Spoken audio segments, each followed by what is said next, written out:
Why you must read, beginner level. Why do I need to read in English? My students often ask me this. They think, I go to classes, I do my homework, I watch films in English. Why should I read books? Actually, reading is the best way to improve your English. I will tell you why. First, reading is very important now. In 2006, only 1 in 100 people went to university. Now 7 in 100 people go to university. All jobs need more reading and writing than 100 years ago. This is true for everyone. It doesn't matter if you're an office worker or a mechanic. Second, reading will improve your speaking, writing, vocabulary, and grammar better than any other way. It won't improve your listening, but it will improve your vocabulary. And when you have a better vocabulary, you can listen more easily and improve your listening that way. In school, you probably read lots of English. You probably read boring textbooks and stories with exercises at the end. But I'm not talking about that. I'm talking about reading for pleasure. That means reading a book you enjoy because you enjoy it. You are not reading because your teacher said, "Read this book." You are not reading because you think, "I should read this book." You are reading because you want to. In 1965, they did an experiment in schools in America.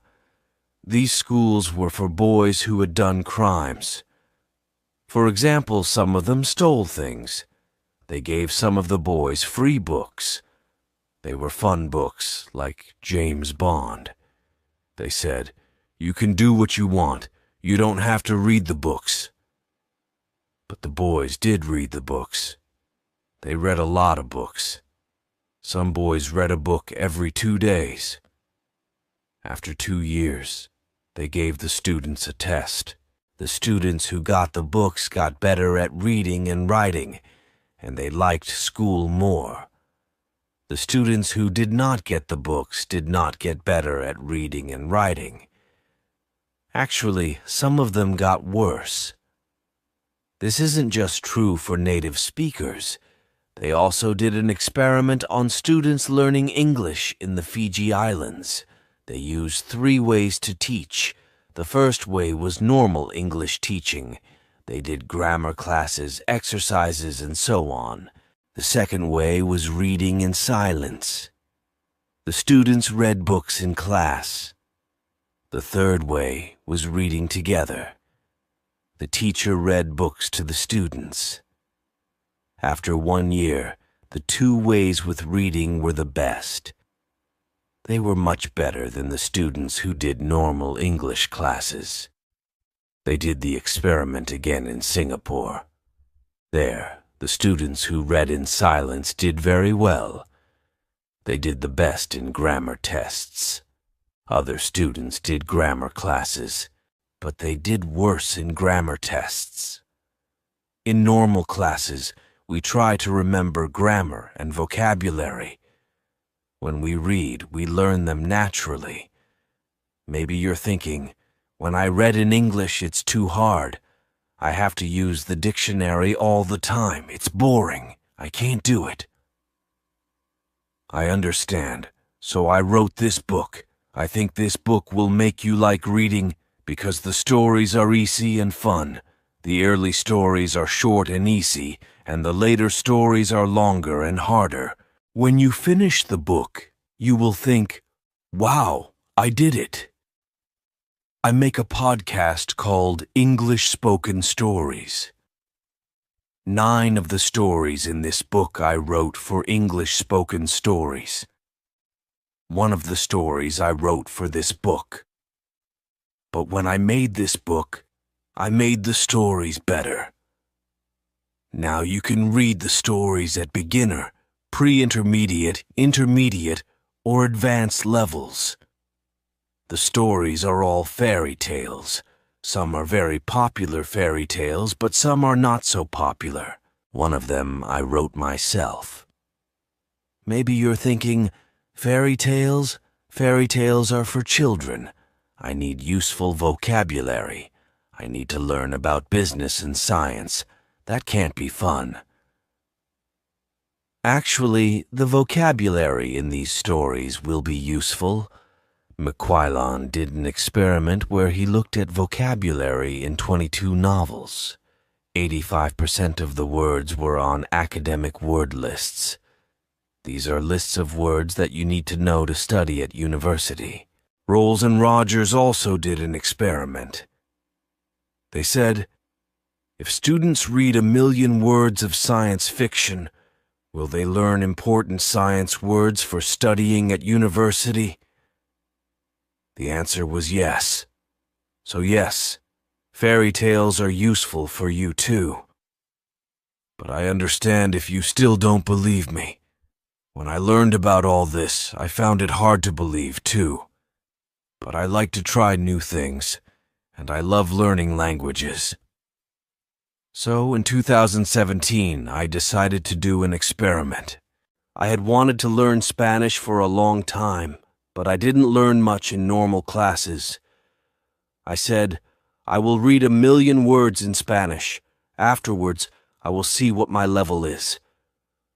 1 million words is about 20 novels, so it was a lot of work. I started with very easy reading, like this book.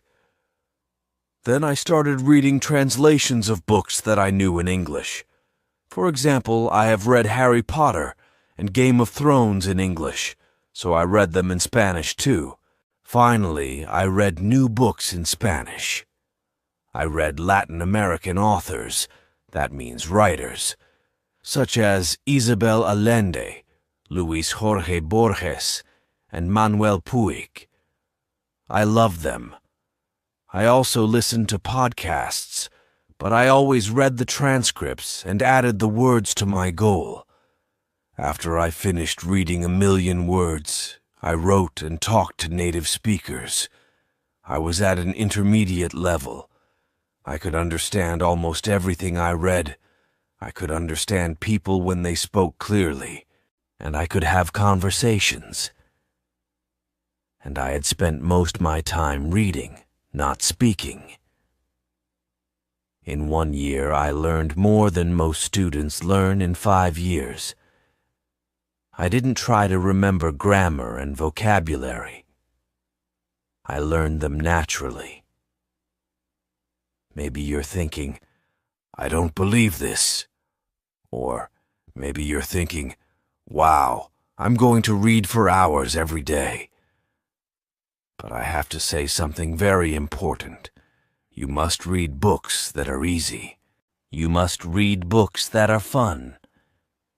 If a book is too difficult or too boring, put it down and find another one. Stephen Krashen, an expert in language teaching, says, only read things in English that are fun and interesting. Read things that are really easy, that you wouldn't read in your native language because they are too easy. So you can read comics, magazines, detective stories, romance stories, and so on. Don't feel bad about reading translations. If you read very easy books, when you see a word you don't know, you will understand the meaning easily. You won't have to use a dictionary, so what is easy? Experiments show that you should understand at least 98% of the words in a text. 98%? That's so high. I know. But let me show you an example. Here is a text where 10% of the words are not real words, so you should understand 90% of the words. Jerry flurged out of bed and opened the curtains. He bimped to himself as he made breakfast. He made coffee and put butter on his poffer. Someone called his phone and he picked it up. He was very surprised by who was torngling, so his Vinky fell on the floor. Is that easy to understand? Could you read a whole book of that? Here is the same text, but only 2% of the words are not real. So you should understand 98% of the words. Jerry jumped out of bed and opened the curtains. He sang to himself as he made breakfast. He made coffee and put butter on his toast. Someone called his phone and he picked it up. He was very surprised by who was calling, so his Vinky fell on the floor. How was that? You probably didn't understand everything, but it was more fun to read than the first text. That's why reading for pleasure is so great. Maybe you don't understand everything, but you understand enough to follow the story, and you don't have to pick up a dictionary. So if you find that this book is too hard, read something easier. If you find it boring, read something more fun. I know that not everyone likes my writing, and that's okay. Find a book that is good for you. When we have fun, we learn much more. Because I want this book to be fun, it has no exercises in it. I thought about adding them after each story, but I don't think it's a good way to spend your time. Instead, you should read more. Read for pleasure. If you finish this book, you can try the level above. Because you already read the stories, you will know them well.